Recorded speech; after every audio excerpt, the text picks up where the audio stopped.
দেখো বন্ধুরা, আমি আজ চিকেন কষা করব। মাংসটা কিভাবে পরিষ্কার করেছি সেটা আগের ভিডিওতে দেখেছি, তাই আর বেশি কথা না বলে সরাসরি রান্নায় চলে যাচ্ছি। কড়াইয়ে তেল গরম হয়ে গেছে, জিরে তেজপাতা ফোড়ন দিয়ে আলুগুলো দিয়ে দিলাম, একটু নুন হলুদ দিয়ে এবার ভাজা ভাজা করে নিচ্ছি।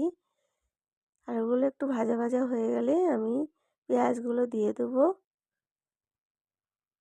পেঁয়াজটা একটু ভাজা ভাজা হয়ে গেলে টমেটোগুলো দিয়ে দেবো। এই ফাঁকে তোমাদের সঙ্গে একটু কথা বলি।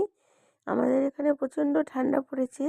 বন্ধুরা, তোমরা কে কোথায় থাকো আমি তো ঠিকভাবে জানি না, তাই তোমরা আমাকে জানাও তোমাদের ওখানে ঠান্ডাটা কেমন।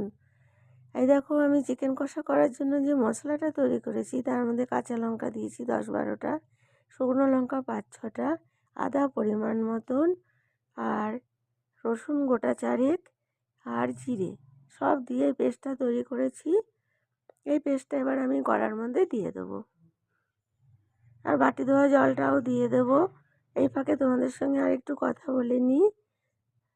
তোমাদের যদি এই ভিডিওটা ভালো লেগে থাকে তাহলে তোমরা লাইক কমেন্ট শেয়ার করবে।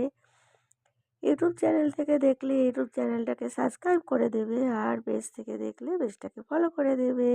তোমরা সবাই ভালো থাকবে। এই দেখো, তোমার সঙ্গে কথা বলতে বলতে আমার মশলার বাটি ধোয়া জলটা দেওয়া হয়ে গেল, কষানো হচ্ছে। এবার কাশ্মীরি মির্চ লঙ্কার গুঁড়োটাও দিয়ে দিলাম। আর আমি যে ম্যারিনেট করে মাংসটা রেখেছিলাম, যেটা আমি বললাম যে আগে থাকতে করে রাখা আছে, এটা আমি ওপর থেকে দিচ্ছি, কারণ আমি নিচের জলটা একেবারেই নেব না, সেই জন্য। এই মাংসগুলো দিয়ে ভালো করে কষিয়ে নিচ্ছি।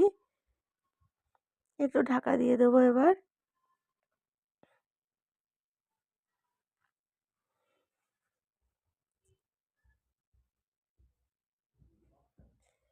আমার রান্নাটা হয়ে এসেছে প্রায়। এই দেখো, আমি এবার একটু ধনেপাতা কুচি দেবো, দারচিনি এলাচ বাটা দেবো, দিলেই আমার রান্নাটা কমপ্লিট হয়ে যাবে।